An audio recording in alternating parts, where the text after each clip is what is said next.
אדוני שם קודשו ברוך אדוני ברוך שם קודשו. Je suis très heureux d'être là et en même temps vous m'avez mis la pression.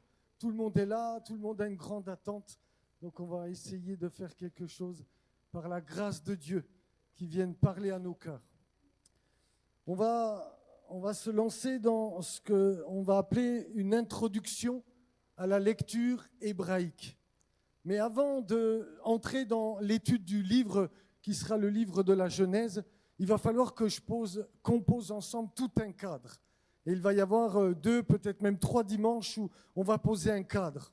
On va regarder, vous allez voir aujourd'hui, je vais refaire une partie historique avant d'entrer dans ce qu'est le canon hébraïque, dans l'ordre des livres, pourquoi tel ordre, pourquoi ils ont mis les choses ainsi. Et ensuite, après tout cela, on pourra entrer dans l'étude des Écritures. Mais je veux bien poser le cadre, on va prendre le temps.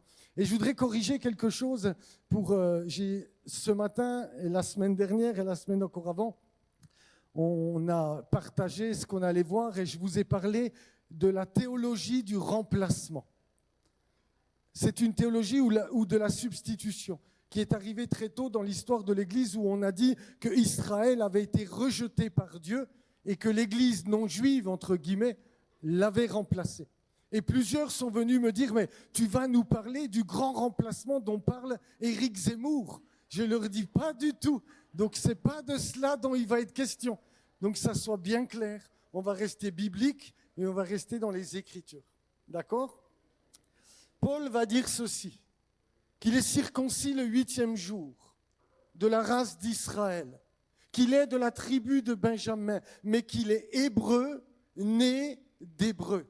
Et quant à la loi, il était pharisien, quant aux zèles, persécuteur de l'Église, irréprochable à l'égard de la justice de la Torah. Il était hébreu, né d'hébreu. Il ne va pas dire qu'il était juif, il va parler du côté hébraïque. Et cet après-midi, j'aimerais qu'on s'arrête sur ce point-là et voir ensemble quelques notions qui sont très importantes à comprendre. Mais avant cela, je voudrais introduire par une question. Avant d'aborder notre sujet, j'aimerais vous poser une question essentielle. Avec quels yeux lisons-nous la Bible ? Parce qu'il est clair de la façon dont nous allons lire les Écritures, va influencer directement notre compréhension et notre interprétation de celle-ci. La Bible, vous savez, je vous apprends rien en disant ça, c'est pas un ouvrage flottant au-dessus de l'histoire. La Bible va nous plonger au cœur d'une saga ancienne, une histoire en vérité qui va démarrer par un clan familial, une saga ancienne, mais à travers les yeux de ceux qui l'ont vécue. Elle est âgée de plusieurs millénaires et la Bible va nous obliger, dans notre lecture hébraïque, va nous obliger à remonter aux sources anciennes qui vont se déverser à travers une culture, à travers une terre, un pays, à travers une langue et à travers une histoire. Et pour bien comprendre les Écritures, il faut qu'on connaisse un petit peu plus de la culture. Pourquoi je vous parle de cela ? Parce que la culture est importante il nous faut comprendre les coutumes de l'époque biblique. Il nous faut comprendre les mentalités, les fêtes, ce qu'étaient les fêtes de l'Éternel, les gestes du peuple d'Israël, éclairent des passages qui autrement nous paraissent étranges ou obscurs. Il nous faut connaître la géographie. La Bible, au-delà de réalités topographiques, il y a une dimension spirituelle derrière chaque montagne, chaque désert, chaque ville mentionnée. C'est pas un décor qui est comme anodin, mais chaque lieu biblique porte un sens spirituel qui vont être enracinés dans la réalité du pays d'Israël. Il faudra qu'on s'intéresse à la langue. L'hébreu se construit en jeu de racines, en parallélisme, en répétition voulue. Ces formes littéraires ouvrent des portes de compréhension que la traduction ne peut pas toujours restituer justement. Et puis, il y a l'histoire. Mais l'histoire biblique, vous allez voir, plus on va avancer dans nos études, c'est pas une simple histoire. Chaque personnage, chaque situation est prophétique. est prophétique pour nous aujourd'hui et doit nous faire entendre dans notre situation la voix même qui vient du ciel. Sonder ces réalités, c'est comme remonter à la source d'une rivière. Plus on se rapproche de l'origine, plus l'eau sera pure. Ainsi, nous ne lisons plus la Bible avec nos filtres modernes et occidentaux. Et c'est tout ce que j'aimerais partager avec vous. Qu'on les lise avec les bonnes lunettes, j'ai envie de dire. Avec les yeux de ceux qui l'ont transmise. Et je conclus avec cela. Lire la Bible de cette manière, c'est ralentir. C'est s'émerveiller devant la richesse d'un mot, devant la structure d'un récit, devant parfois la répétition d'un verbe. Pourquoi Moïse a choisi tel mot plutôt qu'un autre? Parfois, c'est la place d'un silence qui va nous interpeller. Et il nous faut réapprendre avec ces mentalités sémites, avec cette mentalité hébraïque, à lire les Écritures. C'est accepter de ne pas dominer le texte. Et si vous retenez que ça, je serai heureux aujourd'hui. Mais c'est de s'y soumettre et de laisser ce texte nous transformer selon ce que Dieu voudrait faire et dire à son Église au XXIe siècle. Et là, vous me dites tous, Amen. Mais avant cela, il va falloir qu'on fasse de l'histoire. Il va falloir qu'on regarde tout à nouveau ce que l'histoire de ce peuple nous apprend. Et j'aimerais commencer par ce que la Bible appelle les temps hébraïques. Vous savez, il y a quelque chose d'important pour moi cet après-midi. Quand on redécouvre les racines juives de notre foi chrétienne, il y a un émerveillement qui va naître en chacun d'entre nous. Il y a des choses qui vont nous être révélées et on peut partir dans tous les sens et puis on va aller se nourrir à toutes les sources. Mais je voudrais vous dire une chose qui pour moi est extrêmement importante. Il faut rester équilibré. Il faut veiller à ne pas sombrer et à ne pas retourner à un certain judaïsme rabbinique tel qu'il est dans certains milieux, qui est en opposition directe avec le Messie d'Israël. Il nous faut veiller à rester bien équilibrés. C'est pourquoi cet après-midi, je voudrais avant tout vous parler des temps hébraïques et comment on est passé des temps hébraïques au judaïsme biblique et au judaïsme rabbinique, tel que nous le connaissons aujourd'hui, pour que notre lecture reste équilibrée. Les origines du peuple hébreu s'inscrivent dans une histoire que la Bible présente comme profondément marquée par le choix souverain de Dieu. Le mystère demeure. C'est clair et c'est net dans la Bible. Comment le Dieu vivant s'est révélé à un homme, Abraham, un homme qui habitait Ur en Chaldée. Nul ne sait vraiment comment, au milieu d'un peuple qui se prosternait devant le soleil, la lune, les étoiles, cet homme a perçu la voix d'un Dieu créateur unique. Comment Abraham a reçu la révélation, la Bible ne nous le dit pas. Tout ce que nous savons, et ce que l'Écriture assure, c'est qu'Abraham était un araméen nomade. On trouve ça dans le livre du Deutéronome 26, 5. Et dans le livre des Actes, dans le discours d'Étienne, il va dire « Le Dieu de gloire s'est révélé à Abraham, notre père, alors qu'il était encore en Mésopotamie. » Tout va démarrer par l'appel d'un homme, Abraham. Et le texte de Genèse 14 au verset 13 va dire ceci. Un fuyard vint l'annoncer à Abraham et pour la première fois, il sera question de celui qui est l'hébreu. Abraham, l'hébreu. Ivri, la signification de ce mot en hébreu, ivri, ça veut dire qui provient de l'autre côté, qui traverse. C'est-à-dire cet homme est venu de l'autre côté de l'Euphrate. Il a dû traverser l'Euphrate. Il a dû passer par le croissant fertile pour arriver dans le pays de Canaan. Et lorsque la Bible va parler du peuple hébreu, elle fait référence à cet homme qui a été appelé de l'autre côté, à cet homme qui est le père de tous les croyants, qui ivrit, qui veut dire celui qui vient de l'autre côté. Et regardez dans les Écritures quelques versets que j'ai mentionnés. Lorsque la femme de Potiphar va parler de Joseph, regardez comme ils vont être nommés. Au Genèse chapitre 39, verset 17. Alors elle lui parla ainsi, l'esclave hébreu que tu nous as amenés et venus vers moi pour se jouer de moi. Dans le livre de Samuel, chapitre 29, les princes des Philistins vont dire, mais qui sont ces Hébreux? Et Achish répondit aux princes des Philistins, n'est-ce pas David, serviteur de Shaoul, roi d'Israël?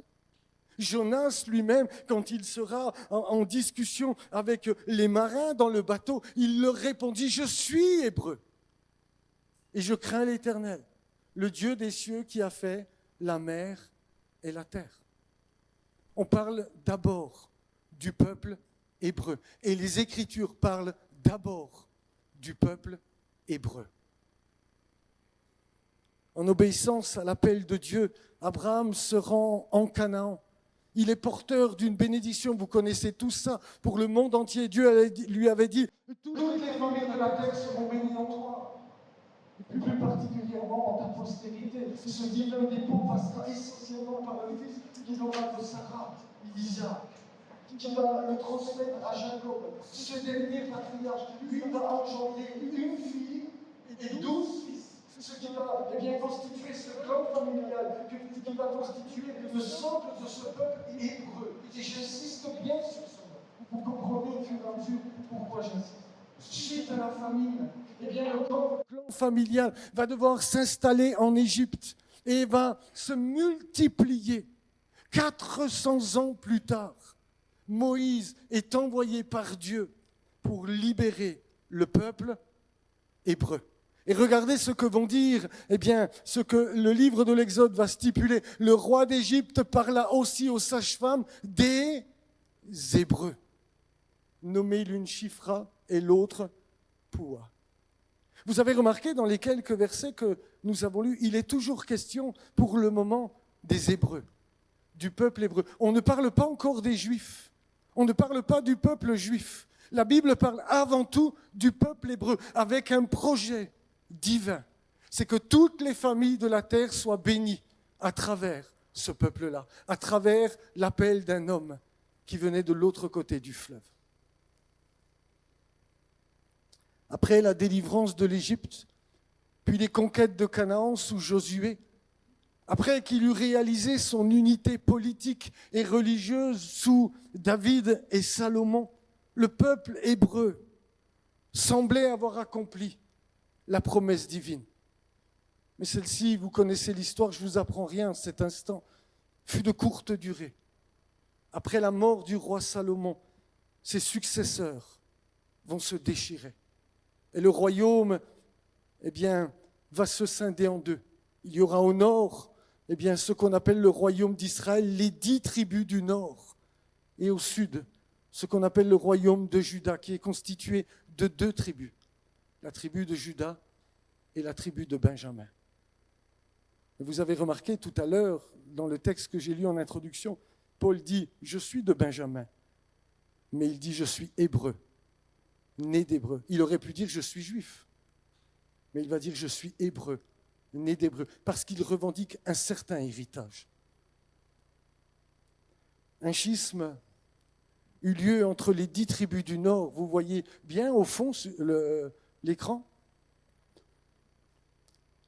qui vont former le royaume d'Israël, avec pour capitale Samarie. Et les 2 tribus du sud, ce que je viens de dire, Juda et Benjamin, qui eux vont rester fidèles à la dynastie de David et dont la capitale va rester Jérusalem. Le pays va se scinder en 2. Il y aura maintenant comme 2 capitales. Il y aura le royaume d'Israël et Samarie sera la capitale de ce royaume où les 10 tribus existaient. Et puis il y aura le royaume de Juda et sa capitale sera Jérusalem. Le royaume de Samarie va tomber très rapidement entre les mains des Assyriens en moins 722 avant notre ère. Une partie de la population va être déportée en Assyrie sans qu'on parvienne à suivre ses traces. C'est seulement maintenant, en notre 21e siècle, qu'on commence à retrouver depuis un certain temps les 10 tribus qui avaient été perdues. Dieu est en train de ramener toutes ces tribus sur la terre d'Israël parce que toutes doivent être là pour le retour du Messie. Mais nous verrons ça par la suite. L'autre partie de la population va être mélangée aux Assyriens. C'est ce qui va donner naissance, vous trouvez ça dans 2 Rois 17, à ce fameux peuple de Samaritains. Les Samaritains sont nés de l'exil assyrien. Une partie du peuple est restée, ils ont été mélangés et c'est ce qui a donné les Samaritains dont on en reparlera longuement dans les Écritures, principalement dans les Évangiles. Malheureusement, le royaume de Juda va lui aussi connaître l'exil en plusieurs phases successives sous Nebuchadnezzar. En moins 597, le roi de Babylone va dépouiller le temple de ses trésors et va déporter dans son royaume 10 000 hommes, d'abord de la haute bourgeoisie, tous ceux qui étaient liés à la royauté, tous ceux qui étaient liés aux sacrificateurs, 10 000 hommes dont les plus connus sont Daniel et ses 3 amis, le prophète Ézéchiel, ont tous fait partie de cette première vague qui ont été déportés. Et puis, il y aura, en moins 586, la ville va tomber de nouveau. Mais cette fois-ci, un officier, babylonien du nom de Nebuzaradan mit le feu, non seulement à la maison de l'Éternel, à la maison du roi, et à toutes les maisons de Jérusalem. Et il laissera en Judée les plus pauvres du pays. Ainsi va débuter ce que l'histoire appelle l'exil babylonien, qui va bouleverser toutes les croyances et toutes les pratiques hébraïques. Tout va être bousculé à ce moment-là. Et nous devons bien comprendre qu'à ce moment-là, il va y avoir un point de bascule dans l'histoire du peuple hébreu. À partir de cette époque, on ne parlera plus du peuple désigné par la Bible sous le nom d'Israël ou du peuple hébreu, on ne parlera plus du peuple hébreu, qui correspond principalement au peuple juif. C'est-à-dire, pour être clair, je me suis un petit peu embrouillé, on ne parlera plus du peuple hébreu, on ne parlera à partir de l'exil du peuple juif. Parce que le peuple hébreu a été étouffé, a disparu. Les 10 tribus sont même perdues. Et seulement les habitants de Judée, et par la tribu de Juda, qui va garder pour capitale Jérusalem. Vous m'avez suivi là? J'étais un petit peu embrouillé. On ne parle plus du peuple hébreu, on va parler à partir de l'exil babylonien du peuple juif. Parce qu'il ne sera question que des 2 tribus de Juda qui garderont pour capitale Jérusalem. Mais ce moment-là est très important parce que c'est un point de bascule. Le terme juif en hébreu se dit Yehudi. Il signifie celui qui est issu de la tribu de Juda. Ça veut dire célébrer, louer. La racine de ce mot, c'est louer, célébrer Dieu. Et la première mention dans toutes les Écritures où il est dit qu'il y a un homme juif, c'est dans le livre d'Esther, au chapitre 2, verset 5. Un homme juif, Ish Yehudi, était à Suse, la capitale, et il s'appelait Mardoché. C'est très important de comprendre ça. À partir de l'exil babylonien, il va y avoir un point de bascule. Le peuple hébreu va comme être dissous. Et on va maintenant parler du peuple juif. Parce que ces hommes-là sont issus de la tribu de Juda. Ils habitent en Judée et ils gardent pour capitale Jérusalem. Et c'est seulement à partir de ce moment-là qu'on parle des Juifs.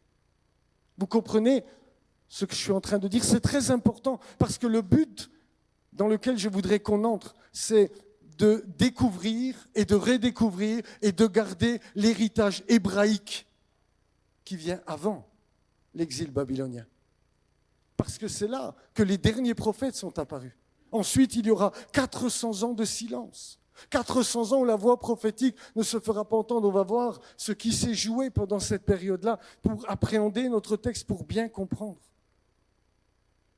Comment nous sommes passés de l'hébraïsme au judaïsme. Leur situation nouvelle, sans territoire et sans roi, mais avec une forte identité religieuse, oblige les Hébreux à reconsidérer les principes fondamentaux de leur croyance. Comment, par exemple, continuer à affirmer que Dieu est roi quand il n'y a plus ni peuple, ni territoire? Comment comprendre l'alliance de Dieu avec Israël quand il n'y a plus que des Judéens et des Judéens qui sont en exil? Comment il faut reconsidérer tout cela? Comment les choses doivent se passer? Qu'est-ce que le peuple doit faire? Qu'est-ce que les Judéens doivent faire? La foi désormais s'exprimer dans une modalité juive et non plus seulement hébraïque.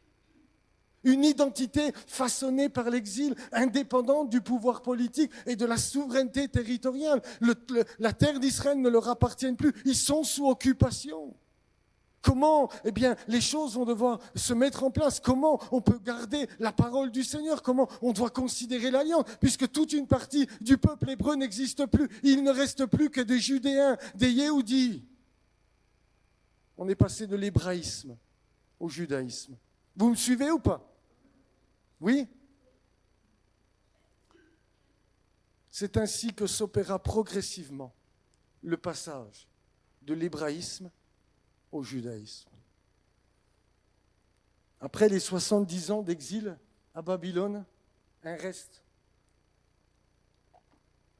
va revenir en Judée, porté par le décret de Cyrus, roi de Perse. Ce que vous voyez en bas, c'est le cylindre de Cyrus où il est écrit qu'il a ordonné au peuple juif de retourner dans sa terre et de reconstruire le temple. Il est exposé au British Museum de Londres. Ce retour marque une étape décisive.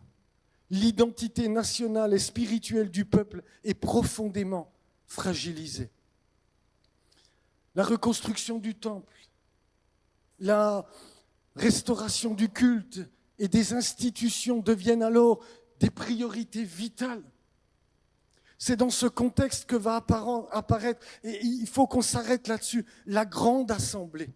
Et je vais maintenant entrer dans quelque chose où je vous demande d'être très attentif. C'est dans ce contexte que va apparaître la grande assemblée, un collège de 120 sages, de scribes et de prophètes. Ils vont être rassemblés sous la direction d'Esdras et de Néhémie. La grande assemblée, Knesset Agdola. Voici, Pirkei Avot, c'est un traité qu'on appelle Maxime des Pères, où il est dit ceci. Moïse reçut la Torah au Sinaï et l'a transmis à Josué. Josué l'a transmis aux anciens, les anciens aux prophètes. Et les prophètes, c'est-à-dire les derniers prophètes de l'exil, Agé, Zacharie, Malachie et Ézéchiel, eux vont le transmettre aux hommes de la grande assemblée. Un groupe va se constituer de 120 personnes qui va avoir un rôle essentiel à jouer. La Bible n'en parle pas, seulement la tradition. Mais vous allez voir que ce que la tradition raconte et ce qu'il nous faut savoir va nous aider à appréhender tout ce qui viendra après, les dimanches qui vont suivre. La grande assemblée. D'ailleurs, je dis ça en aparté, vous savez, quand Jésus va donner le sermon sur la montagne, il va dire « Les anciens vous ont dit ». Et moi, je vous dis, il fait référence à cette chaîne de transmission. Il fait référence à cette chaîne qui a transmis la parole, les traditions, de génération en génération. Mais lui vient apporter la pure révélation de ce que les Écritures avaient dit et devaient dire. D'après la tradition, Esdras a fondé la grande assemblée, assurant ainsi la direction spirituelle du peuple juif au retour de l'exil, à une époque où la diffusion de l'enseignement est essentiellement orale. C'est avant tout un enseignement qui est transmis oralement. Elle jouera un rôle crucial dans la transmission des traditions hébraïque. Cette grande assemblée va jouer un rôle qui dépasse tout ce qu'on peut imaginer.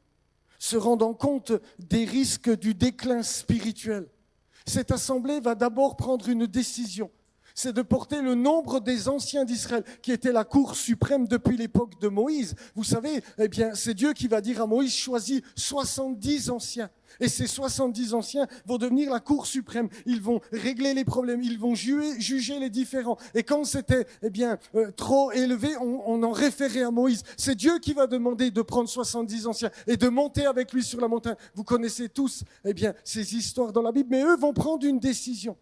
C'est de porter le nombre de 66 à 120 membres pour redonner vigueur au culte du Seigneur d'Israël. La tradition dit pourquoi ils en ont pris 120. Pourquoi ce chiffre-là ? Eh bien, les 120 sont liés à Moïse. Parce que Moïse est mort à 120 ans. Et dans le livre du Deutéronome, regardez avec moi, vous pouvez l'ouvrir au chapitre 34 et au verset 7, il est dit ceci. Deutéronome 34, verset 7, Moïse était âgé de 120 ans lorsqu'il mourut, sa vue n'était point affaiblie et sa vigueur n'était point passée. Il faut bien comprendre ça. C'est quelque chose que nous devons comprendre. La pensée hébraïque, elle ne réfléchit pas selon nos normes à nous. Vous vous rappelez que lorsque Dieu va frapper Israël de 40 ans dans le désert, il va dire, puisque vous avez 40 jours, un jour va devenir une année. Vous vous souvenez de cela ?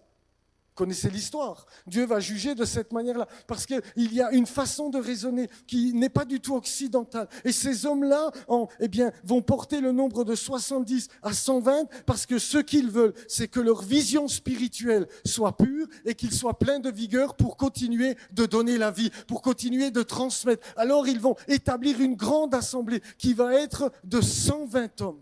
Il y aura, vous allez le voir, il y aura des scribes, il y aura tous les derniers prophètes, il y aura quelques hommes, je vais en parler dans un instant. Ceux-ci demeurent pour la plupart anonymes, mais selon la tradition, les derniers prophètes d'Israël, Agé en a fait partie, Zacharie en a fait partie, Malachi en a fait partie, ainsi que les sages, Mardoché, le héros de l'histoire de Pourim, vous connaissez le livre d'Esther, en a fait partie, Josué, le grand prêtre, Néhémie, l'architecte en chef de la reconstruction de Jérusalem, et puis un homme qu'on appelait Simon le Juste, qui fut lui aussi plus tard grand prêtre, une assemblée de 120 membres vont se mettre en route. Cette grande assemblée ne subsista pas comme institution durable, elle sera remplacée par ce que nous connaissons dans notre Bible, le Sanhédrin. Le Sanhédrin qui va redescendre à 70. Au début de l'époque hellénistique, c'est quand Alexandre le Grand va faire toutes ses conquêtes, qu'il va y avoir encore un nouveau chamboulement. Et c'est de là que va naître tous les courants que vous avez dans la Bible. Quand le courant grec est arrivé, c'est là que les Sadducéens sont arrivés. C'est là que les pharisiens sont arrivés. C'est là que à l'exil babylonien, il y en avait déjà. Les scribes vont prendre de plus en plus d'importance. C'est là que les courants qu'on trouve dans la Bible vont naître. Mais l'impact de cette grande assemblée, théologiquement, juridiquement, liturgiquement, va être fondamental. Regardez ce que dit la Bible. Cet Esdras vint de Babylone. C'était un scribe versé. Littéralement, c'est habile. Dans la Torah de Moïse, donnée par l'Éternel, le Dieu d'Israël. Regardez ce que la tradition dit d'Esdras. La tradition, à juste titre, compare l'œuvre qu'il réalisa pour son peuple à celle qu'avait accomplie Moïse. De même, diront-ils, que le grand législateur d'une masse amorphe d'esclaves sortant de servitude avait créé une nation en la dotant de la Torah, de même Esdras rendit sa vitalité à une communauté moribonde, tant en Babylonie qu'en Judée, par la restauration de la Torah qui sera le guide de toute son existence. Rempli d'admiration pour cette œuvre parachevée, la tradition déclare encore, si Moïse ne l'avait pas devancé, Esdras eût été digne d'apporter de ses propres mains la Torah à Israël. Alors qu'Israël avait oublié la Torah, Esdras arriva de Babylone et l'a rétabli. Cet homme va constituer cette grande assemblée de 120 et il va redonner vigueur à la parole de Dieu. Il va redonner vigueur au culte du Seigneur. C'est eux, nous verrons ça la prochaine fois, qui vont choisir les livres qui vont être dans le canon hébraïque. C'est eux qui vont décider de leur place. C'est eux qui vont décider de diviser ce que nous on appelle l'Ancien Testament en 3 parties. La Torah, les prophètes et les écrits. C'est cette grande assemblée qui va faire tout ce travail. Ils vont mettre en place les temps de prière. Ils vont jouer un rôle fondamental dans la restauration spirituelle du peuple qui maintenant est le peuple juif, qui est revenu en Judée et qui a réussi à restaurer le temple et puis ensuite la ville de Jérusalem. La grande assemblée a une double mission. D'une part, elle a assuré la transmission fidèle des traditions hébraïques. D'autre part, elle a établi le canon biblique, c'est ce que je viens de vous dire. J'ai devancé ma slide, en sélectionnant les textes sacrés qui composeraient la Bible. Face à l'abondante littérature produite par le peuple hébreu, la question se posait. Quel écrivain devait être conservé et transmis aux générations futures? Parce que je ne sais pas si vous avez déjà remarqué, mais dans votre Bible, il est question d'autres livres qu'on ne trouve pas dans le canon. Et regardez combien il y en a. Dans le livre des Nombres, au chapitre 21, verset 14, il est question du livre des guerres de l'Éternel. Nous l'avons retrouvé dans les grottes de Qumran. Mais ça, on verra ça une autre fois. Il y a le livre du juste. À 2 reprises, il est question de ce livre. Dans le livre de Josué, chapitre 10, verset 13, et dans 2 Samuel 1, 18. Il est question, dans 1 Roi 11, du livre des actes de Salomon. Et puis, nous trouvons dans 1 Chronique 29, 29, le livre de Samuel. Samuel a écrit un autre livre que ce que nous avons dans notre Bible. Samuel le voyant. Le livre de Nathan le prophète, on le retrouve en 1 Chronique 29, 29 et 2 Chroniques 9, 29. Le livre de Gad, le prophète. Le livre d'Aria de Silo, 2 Chroniques 9, 29. La révélation de Gédéon, le prophète. Je ne sais pas si vous aviez déjà remarqué, mais la liste est grande. Vous êtes d'accord avec moi? Je continue.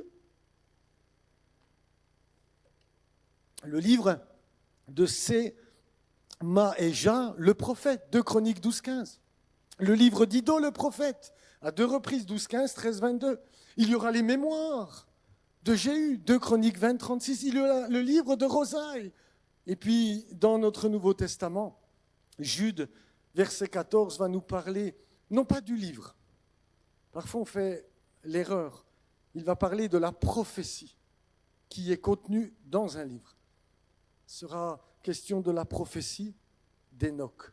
Voici, le Seigneur vient avec ses saintes myriades pour exercer un jugement sur tous les iniques de la terre. Alors, cette grande assemblée va devoir choisir quels sont les livres, parce qu'il y aura la Torah de Moïse, c'est-à-dire les 5 premiers livres que nous avons dans notre Bible. Il y aura Josué, il y aura Samuel, il y aura le livre des rois, etc., etc. Lesquels vont-ils être gardés? Lesquels vont-ils être rejetés? Et nous devons notre Bible aux 120 de la grande synagogue. Il y a des livres qu'ils ont déclarés comme inspirés de Dieu et d'autres qui ne le sont pas. Ça ne veut pas dire que ces livres, comme le livre des guerres de l'Éternel, ne sont pas intéressants, mais ils ne font pas autorité. Seule la Bible fait autorité. Et là, vous me dites tous amen. Vous n'avez pas le choix. Seule la Bible fait autorité. Ces hommes vont faire un travail exceptionnel. Mais ça, on verra ça la prochaine fois. Les principaux fruits de cette assemblée peuvent être identifiés comme suit. Premièrement, la canonisation progressive des Écritures. Quand on parle du canon biblique, pour que vous compreniez, en fait, c'est l'ordre des livres. Le canon, c'est l'ordre des livres qui a été donné. La canonisation progressive des Écritures. La Grande Assemblée a joué un rôle essentiel dans la reconnaissance et dans la fixation des textes considérés comme inspirés. Souvenez-vous, ce matin, Frédéric, pour ceux qui étaient assignés, l'a lu, Luc 24, 44. Jésus va dire « Tout ce qui est écrit de moi dans la loi de Moïse », première partie, dans les prophètes, deuxième partie, dans les psaumes, troisième partie. Le canon était déjà fixé au temps de Jésus. Et nous le devons à la grande assemblée. C'est dans ce cadre que se constitue le socle du canon biblique hébraïque.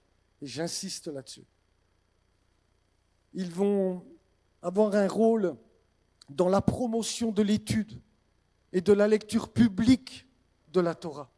Vous connaissez tous le livre d'Esdras. On venait l'écouter pour qu'il explique, pour qu'il donne des explications de la Torah. Il lisait la Bible toute la journée. Vous imaginez si je vous disais dimanche matin jusqu'à dimanche soir, je lis tout le livre du Deutéronome. Qui a dit Amen? Vous êtes ma sœur préférée à partir de maintenant. Non mais imaginez, on fait ça aujourd'hui, on va dire arrête-toi, c'est pas possible. C'est ce que cet homme faisait. Il va, sous la direction d'Esdras, le scribe, la Torah est lue, traduite, on va y revenir dans un instant, et expliquée publiquement, posant les fondations de la synagogue comme lieu d'étude et de prière communautaire. Les savants s'accordent à penser que l'institution de la synagogue, je vais m'arrêter un instant là-dessus, date du temps de l'exil babylonien. L'expression hébraïque qui la désigne, Beth Knesset, ça veut dire la maison d'assemblée, littéralement de l'assemblée, en marque avec précision le but initial. C'est le point de ralliement d'une nation sans foyer. Les voici en exil. Il n'y a plus de temple. Comment faire pour rester dans ce que Dieu a donné? Comment faire pour résister à l'empire babylonien? Le roi a voulu changer quand même le nom de Daniel et de ses 3 amis. Il a voulu leur imposer une autre culture. Comment faire pour qu'on ne soit pas contaminé? Ils ont décidé de se réunir dans ce qu'on appelle encore aujourd'hui la synagogue, dans un lieu où la Torah était lue, où la Torah était expliquée pour que l'identité hébraïque reste la force du peuple d'Israël. On s'y réunissait pour lire, expliquer les Écritures. Mais voilà ce qui va se passer. Ces assemblées provoquèrent un éveil croissant pour l'étude des textes sacrés. Elles éprouvèrent le besoin d'avoir des hommes qualifiés pour leurs instructions. On les connaît aujourd'hui sous le nom de sophrim, ce qui veut dire le scribe. Le scribe, ça vient d'une racine qui veut dire compter. Il recopiait les textes sacrés, mais il comptait chaque lettre. Il comptait exactement chaque verset, chaque lettre était comptée. Avec exactitude, ils ont recopié les livres. Il y avait tout un travail pour recopier chaque livre de manière précise pour que ces écrits puissent être transmis sans aucune faute. Aujourd'hui, avec tous les manuscrits qu'on a retrouvés dans le monde, je peux vous assurer, nous avons une Bible fiable à 100%, parce que ces hommes ont travaillé avec soin. Ils y ont mis tout leur cœur pour que chaque mot ne soit jamais modifié, chaque lettre. Et si on se trompait, on recommençait tout. Et si on se trompait dans le nom sacré de Dieu, Yud He Vav He, on déchirait tout le manuscrit. Et puis on recommençait. Et c'est parce que ces hommes ont fait ce tel travail qu'aujourd'hui, on a une Bible fiable. On leur doit tellement. Amen. On leur doit tellement. Comment mépriser Israël quand nous, chrétiens, nous considérons l'héritage que nous leur devons? C'est à eux que Dieu a confié les oracles, dit l'Épître aux Romains. Mais je ne vais pas déborder, je vais rester dans mon thème.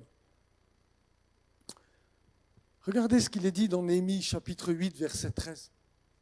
Il est dit que, le second jour, les chefs de la famille de tout le peuple, les sacrificateurs et les Lévites s'assemblèrent auprès d'Esdras, le scribe, pour entendre l'explication des paroles de la loi. Ils ont créé la synagogue, le lieu de l'assemblée, où la Torah et les prophètes étaient lus, où elle était expliquée. C'est grâce à ces écrits que Daniel a vu par le livre du prophète Jérémie qu'après 70 ans d'exil, ils allaient retourner dans le pays d'Israël. La Bible était lue, elle était expliquée, elle était étudiée. Et on se rassemblait pour cela. Mais je vous ai dit aussi qu'elle a été traduite. Et ce que je vais partager là est très important pour comprendre plein d'autres choses. La première traduction, en vérité, eh bien, de la parole de Dieu, du texte hébreu, va être en araméen. Les traductions araméennes, on appelle ça un targum. Si vous ne retenez pas le nom, ce n'est pas grave. Targumim au pluriel. C'est un mot hébreu qui signifie traduction. Ce terme désigne les premières traductions araméennes qui furent d'une certaine manière la première interprétation du texte biblique. Est-ce que quelqu'un connaît la version parole vivante d'Alfred Kuhn? Levez la main. Ah, super. Ouais, vous connaissez un petit peu. En fait, c'est une version qui est très paraphrasée. C'est comme s'il va un petit peu au-delà du texte pour donner des explications un petit peu plus profondes. Eh bien, en fait, pour vous donner une image, ça vaut ce que ça vaut. Le Targum, c'est ça. Non seulement c'est une traduction eh bien, de l'hébreu à l'araméen, mais avec quelques explications pour qu'on comprenne davantage le texte. À l'époque de Néhémie, on va le voir, le besoin se fit ressentir dans les assemblées de faire suivre la lecture hébraïque de l'écriture d'une traduction orale en araméen, destinée à rendre accessible aux fidèles le texte sacré. L'interprète, désigné sous le nom de Meturgeman, traduisait les versets tout en l'expliquant et en y incluant des éléments narratifs issus de la tradition hébraïque. Pendant longtemps, ce n'a été que oral. C'est bien plus tard qu'ils l'ont mis sur papier, eh bien, pour qu'elle soit conservée. Mais ces traductions eh bien, sont extrêmement importantes. Regardez avec moi.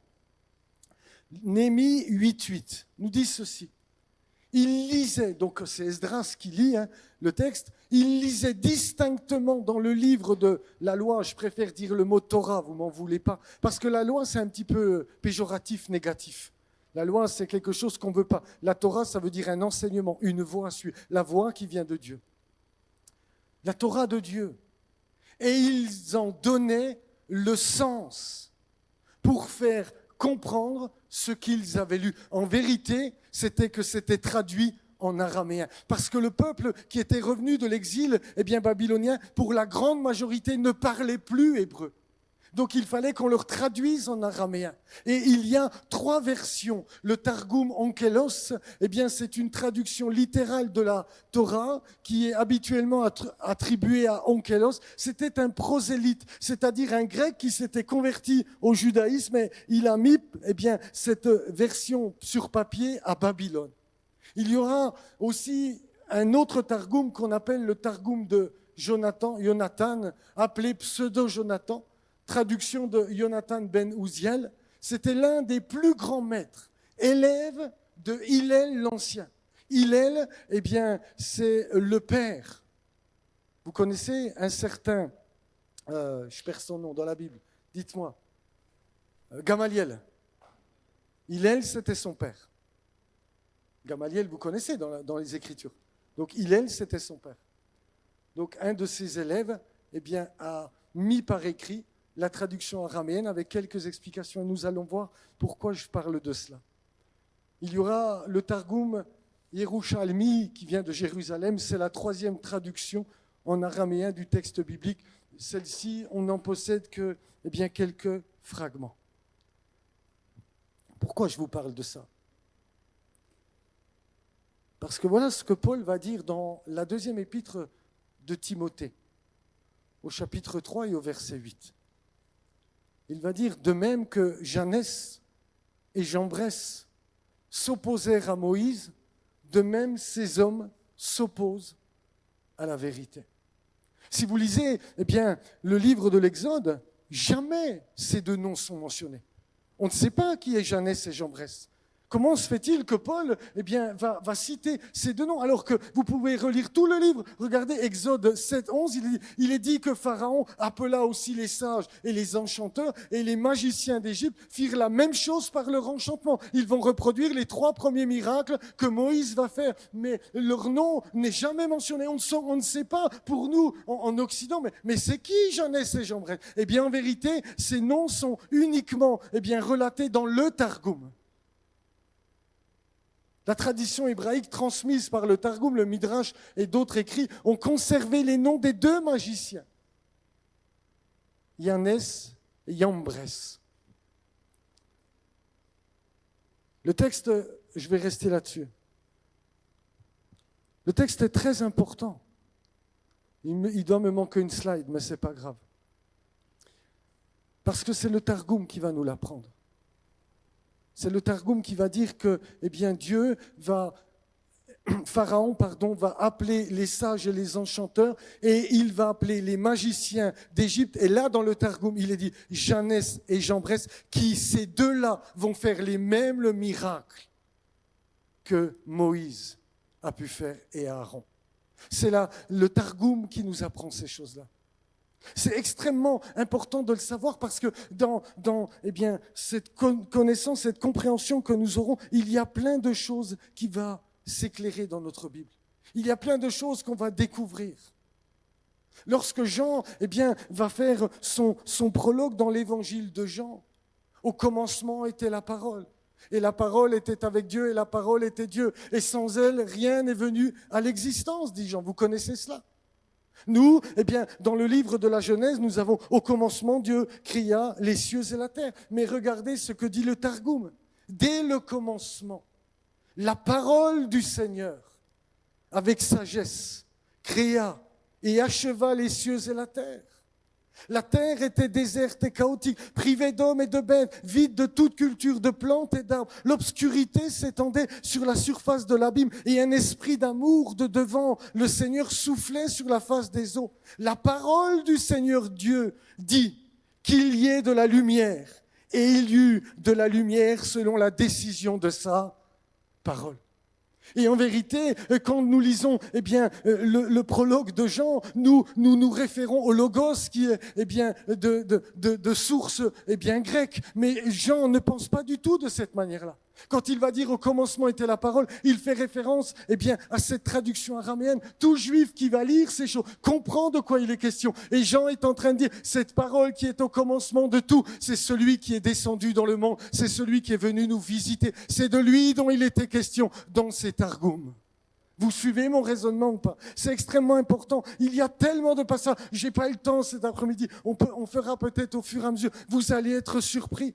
Quand Jacob va faire le vœu à Dieu, il va dire que si Dieu est avec lui, vous connaissez quand il quitte. Mais dans le Targum, il dit si la parole de Dieu est avec moi, si la parole me ramène, la parole de Dieu sera mon Dieu. Et quand Jésus va venir vers Nathanaël pour lui dire tu verras le ciel désormais, il se rappelle de Jacob. En gros, Jésus est en train de dire à Nathanaël, est-ce que tu acceptes que je sois ton Dieu? Il va dire, tu es mon roi.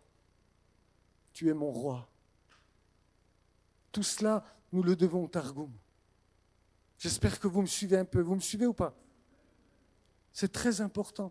Il y a tellement de choses qu'il nous faut un petit peu connaître pour mieux appréhender le texte. Quand Paul va parler de ce rocher qui les suivait, et il va dire ce rocher c'était Christ. C'est encore quelque chose qui vient du Targum, où il est question du puits de Myriam, qui suivait le peuple d'Israël pour lui donner de l'eau. Et vous relirez dans votre Bible, quand Myriam va mourir, l'eau va s'arrêter et le peuple à nouveau va murmurer. Paul fait référence à ces choses. Paul connaît la tradition, il a été élevé au pied de Gamaliel. Le texte est peut-être écrit en grec, mais Paul réfléchit comme un hébreu, pense comme un hébreu, structure ses écrits comme des ébris hébraïques, et elles sont empreintes de toutes ces pensées-là.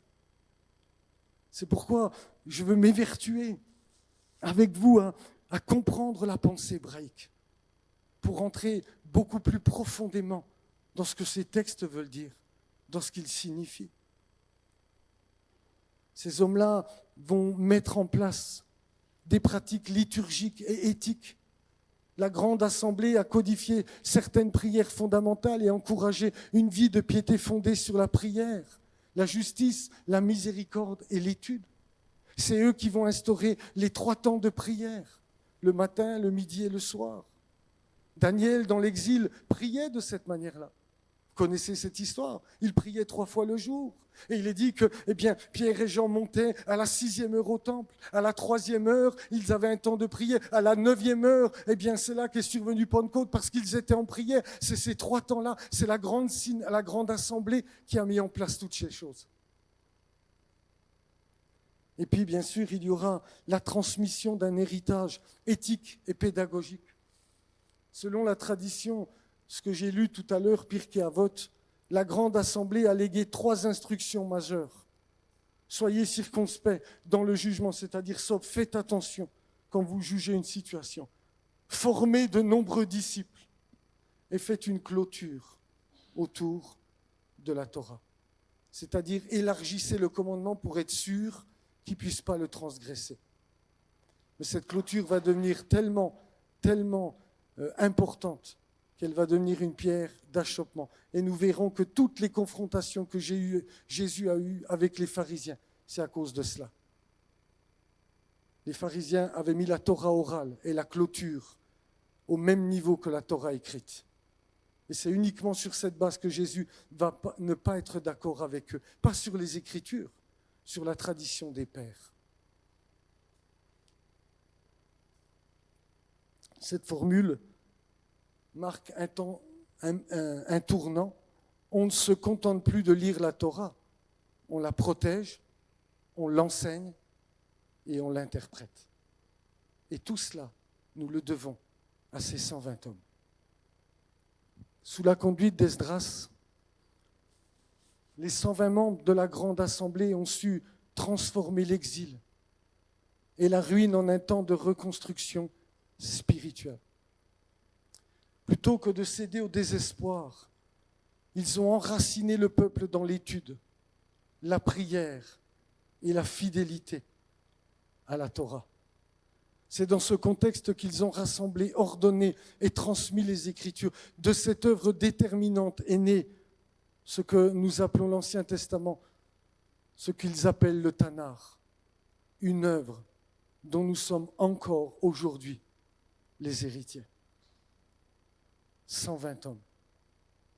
Ce qui est très intéressant, c'est que le concept de l'Assemblée a été repris dans l'actuel État d'Israël, où les décisions sont débattues par une assemblée de 120 parlementaires qu'on appelle la Knesset. Maintenant, je voudrais terminer sur quelque chose, je ne sais pas si vous y avez pensé. J'aimerais que vous puissiez ouvrir vos Bibles dans le livre des Actes des Apôtres. Acte 1er, verset 15.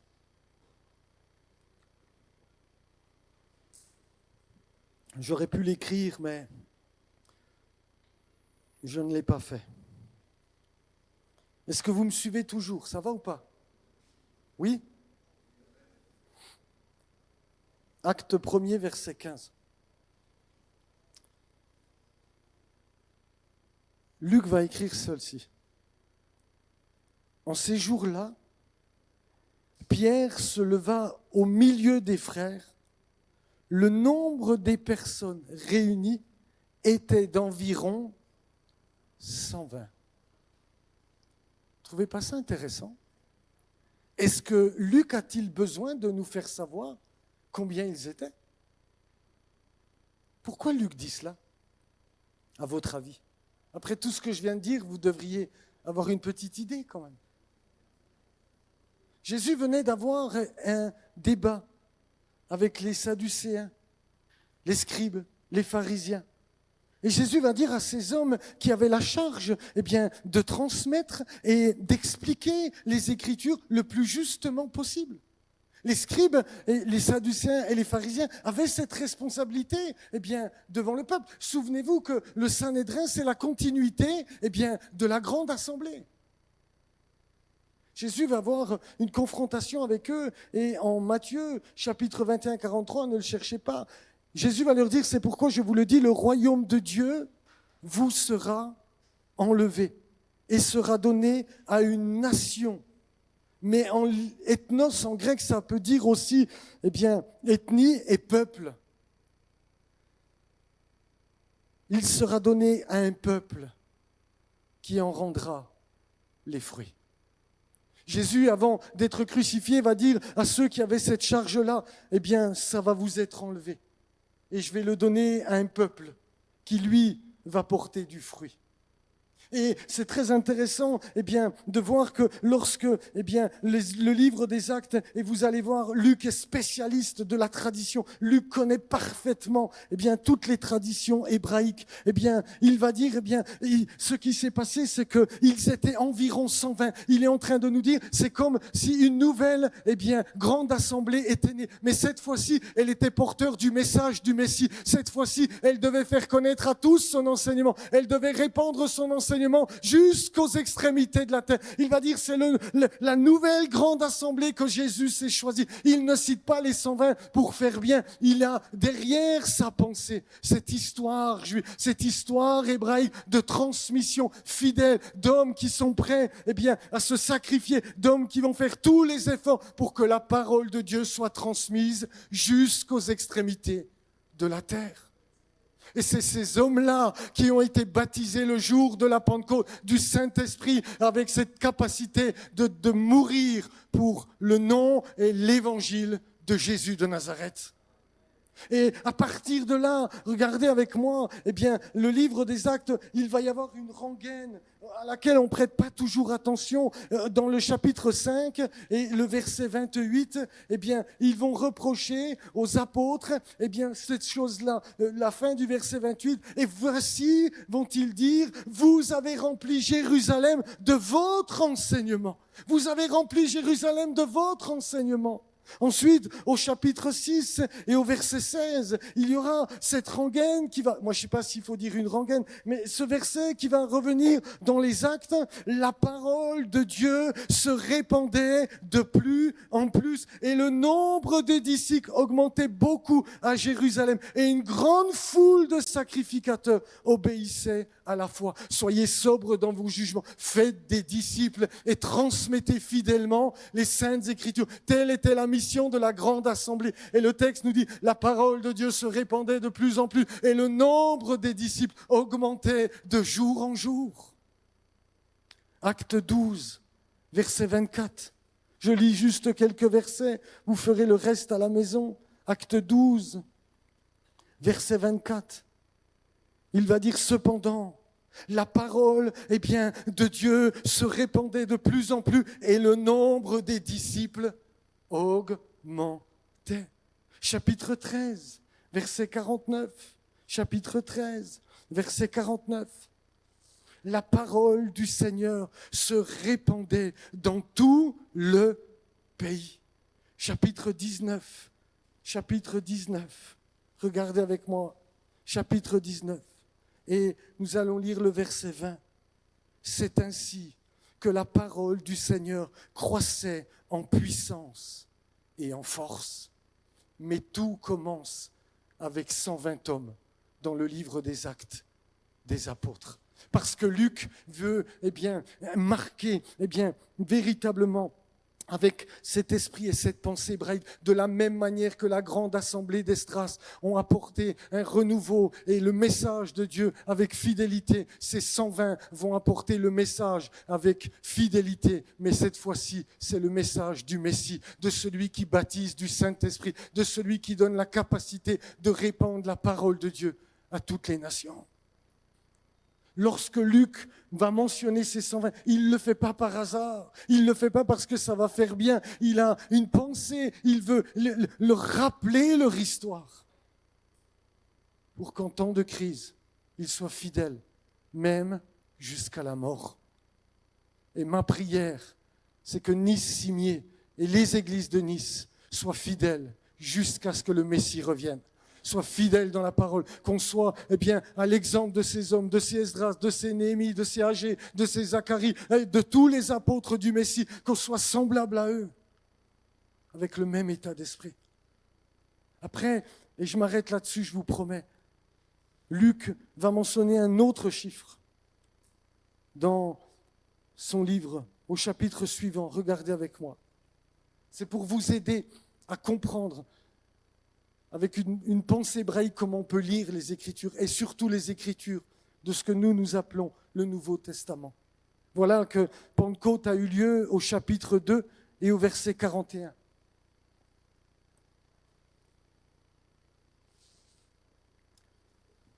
Luc va donner un deuxième chiffre.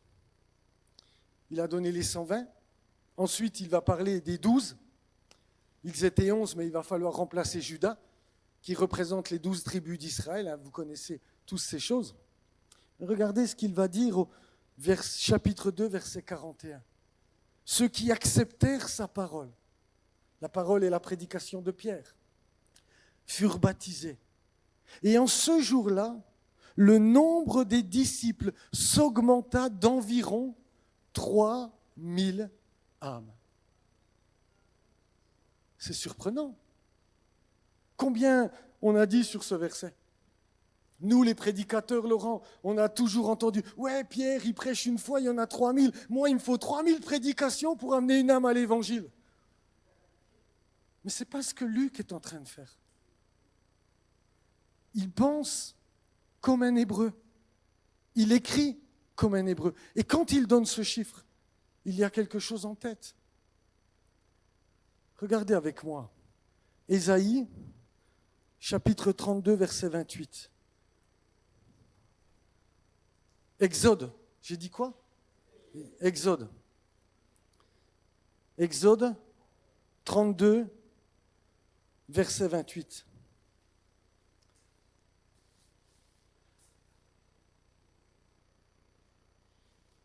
Les enfants de Lévi firent ce qu'ordonnait Moïse, et environ 3000 hommes parmi le peuple périrent en cette journée. Qu'est-ce qu'il s'est passé? Voilà que Israël est sorti d'Égypte à la Pâque du Seigneur. Si vous faites le décompte, au 46e jour, de leur sortie, ils vont arriver au pied du Sinaï. Et Dieu va le dire, vous allez attendre 3 jours pour qu'on soit au 49e jour. Parce qu'après Pâques, il y a une deuxième fête, qui est 49 jours après. C'est la fête de Pentecôte. 7 fois 7 semaines. Vous connaissez tout cela. Dieu va demander de calculer 7 fois 7 semaines. Et au 49e jour, il y aura, au 50e, il y aura la fête de Pentecôte. Et voilà que, ils arrivent au Sinaï, et le 49e jour, Dieu va descendre sur le Sinaï et il va donner ces 10 paroles à travers 2 tables à Moïse qui vont être l'instruction, pour le peuple. Mais voilà que ensuite Dieu va garder Moïse avec lui pendant 40 jours et le peuple, ne sachant pas quoi faire, ils vont demander à Aaron, une solution et il va faire, que tous les hommes, les femmes donnent de l'or, de leurs boucles d'oreilles, de leurs bracelets et ils vont faire un veau en or. Qu'ils vont adorer, et même en déclarant « Israël, voici ton Dieu qui t'a fait sortir du pays d'Égypte ». Dieu, voyant ce veau, va se mettre en colère, va dire à Moïse, je vais les exterminer et puis je vais recommencer avec toi. Moïse va implorer la miséricorde de Dieu. Il va lui rappeler l'alliance qu'il a faite avec Abraham, Isaac et Jacob. Alors Dieu va accepter de pardonner, le peuple et Moïse va redescendre. Il va briser les 2 tables de la loi et il va dire, qui est pour l'Éternel ? Et le texte nous dit que la tribu de Lévi est sortie et il va dire sortez votre épée et tuez vos frères. Et en ce jour terrible, pendant cette période de Pentecôte, 3000 hommes, environ 3000 hommes sont morts. Quand Luc va dire que au jour de la Pentecôte dans le Nouveau Testament, cette fois-ci Dieu ne va pas redonner 10 paroles sur des tables, il va écrire sa loi dans notre cœur. La Pentecôte est accomplie parfaitement dans le Messie. Cette fois-ci, 3000 hommes vont passer de la mort à la vie parce qu'il y a un passage passage, la lettre tue, mais l'esprit vivifie. Il y a un passage de la mort à la vie. Et ce que Luc est en train de dire, c'est que nous sommes entrés dans la nouvelle alliance accomplie dans le Messie d'Israël. Et il fait référence à cette histoire des 3000 qui ont dû périr pour la toute première Pentecôte de l'histoire, au pied du mont Sinaï. Et Luc est en train de dire, nous sommes passés de la mort à la vie. Ceci n'est arrivé qu'une fois dans l'histoire. Alors arrêtez de me faire culpabiliser, parce que quand je prêche, il n'y a pas 3000 convertis. C'est un langage qui vient du ciel. Dieu a parlé à son peuple, à ceux qui raisonnent de manière, hébraïquement parlant. Nous sommes passés de la mort à la vie. Quand il parle des 120, il fait référence à cette grande assemblée qui a la charge de transmettre les Écritures fidèlement. Quand il va parler des 12 et de Judas, parce qu'il représente les 12 tribus d'Israël.